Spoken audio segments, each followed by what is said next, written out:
What's up, y'all? It's your boy 30. Back with another video, man. Before we get into it for the picks for the day, talk about the recap.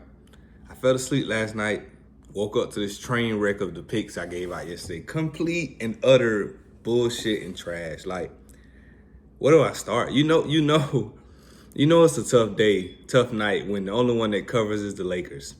You get what I'm trying to say? The Lakers never cover for anybody or anything, and they actually won the game. Without Anthony Davis, I was pissed when I saw Anthony Davis wasn't playing like the late time decision. It was ridiculous, but you know it's bad when they the only one covering. Both college footballs didn't go through. But Dame, I swear, bro, Dame is like the most unpredictable superstar in the league. Like, he just, and I know he ended with like, what, 32?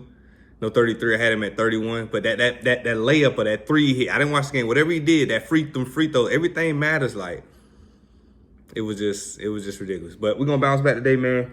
I ain't tripping. As you see with the picks today, I'm off that college football. I've been putting my attention too much on college football because that's what's popular. And it's not about what's popular, it's about winning the actual bet. So I shouldn't just be betting a sport or bet a pick just because, oh, Georgia's playing or it's the NCAA playoffs. Now, if I actually like a bet, I'm gonna put it in there. But just to be putting it out there because I know it's college football, I know what people want. Like, I wanna give y'all the bets y'all want, but if it's not not saying it wasn't a good bet because I thought the bets were gonna hit, but what I'm saying is if it's not a bet that's on my chart or what I want to do, I'm not going to give it extra points just to put it out there. You know what I'm saying? I'm not going to let it go knowing that if I had my choice of my own bets, I'd rather do NBA or I'd do hockey or whatever. So, but it's all good, man. We went 1-4 last night. We're going to bounce back. I had a guy message me. He was like, man, last night was my first night betting with you. I thought you was good, man. I said, yeah, man, you jinxed us. You know what I'm saying? Nah, but it's all good, man. It happens in sports betting. You know what I'm saying? If you just gonna go to somebody and think they're gonna hit every day, all day, show me the guy, because I'm following them too. Nah, but it's all good, man. It's sports bet. We're gonna bounce back. Appreciate all the support we've been getting, man. Let's get into the picks for the day. First pick of the day, 3 picks, 3 NBA picks. We got Goga Bitadze over 23.5 points and rebounds. After looking at everything, I think his numbers should be more like 26, 27. With all the injuries that Magic got, they're leaning on him pretty heavy. So we're going to take Goga Bitadze over 23.5 points and rebounds. I think he clears this line. I'm not worried about because Dame didn't clear his line yesterday. I don't let yesterday problems affect me today. I feel super confident with this pick, else I wouldn't give it to y'all. So that's the first pick of the day. Let's get into the next one. The next pick, we got Spurs at the Nuggets under 238 points. Yesterday, Boston and Minnesota, honestly, Minnesota looked like they wanted to win the game, which they came out tough. I knew it was going to come out tough first half, but I didn't think it was going to keep it up, but Boston ended up pulling it away. And all that type of stuff matters when you're talking about the total of a game. Just like with Dame prop, 31.5, his points, rebounds, and assists, the Nets actually won the game. So, you know, when I make these picks, and again, no excuse, I want to win every bet. You're supposed to win, but when I make these picks, it's correlated. So I said in my video yesterday, I think that even with Dame having a bad game, they could blow this blowout potential. They could blow the Nets out.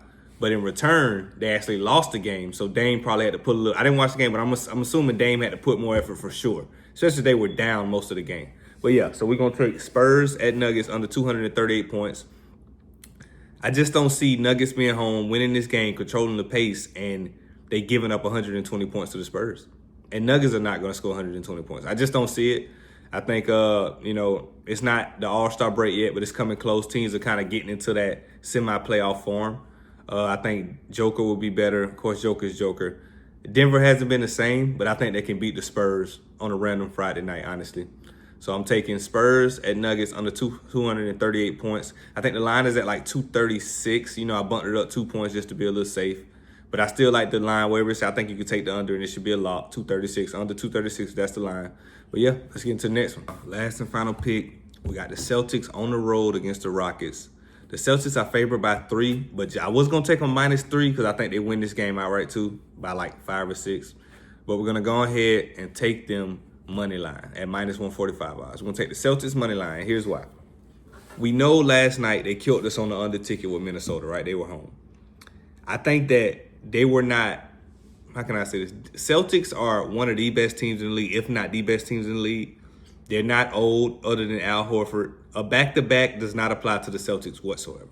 If it was the Lakers, a back-to-back means a whole lot. But to the Boston Celtics, a back-to-back means nothing to the young players on their team at all. Still got Drew Holiday, Porzingis, Peyton Pritchard. Like, they have so many pieces. I keep telling y'all, Derek White is so important to that team as well. But I like the Rockets. They're young, they're gritty, they play hard. I just don't think they have enough to go 48 minutes with Celtics, honestly. I think it's going to be chippy in the first half. They might even, Houston might even be up after, let's say, the first quarter of the first half. But when you get down to brass tacks and you get into, like I talked about teams getting into playoff form and winning the game, winning the second half, that's what you're going to see. The play calling, the execution, the lack of fouls. Boston doesn't foul like that. They don't send teams to the free throw line like that. But Houston does. Houston is they play tough. You know what I'm saying? They adapted that Dylan Brooks mentality, DNA, which is good at times, but you gotta kind of hone the aggressiveness and be smart with it too. So I don't see Boston losing this game at all. Honest, they favored by 3. I would have took them at -3, but like I said, just to be super safe, I took them on the money line side, -145 odds. Can't beat the odds. They should win this game. I'm not worried. But yeah, that's the last pick of the day, man. As y'all can see, I'm a little locked in. Like, I'm all about joking, but let's get some fucking wins. You know what I'm saying? Let's go 3-0 today. No bullshit. We're not dealing with college football. With some college football, I thought about touching it, but I didn't. But yeah, man, that's the 3 picks for the day. I expect to go 3-0, nothing less. Let's get a full sweep and get ready for tomorrow, man. I'm going to catch y'all in the comments. Yo.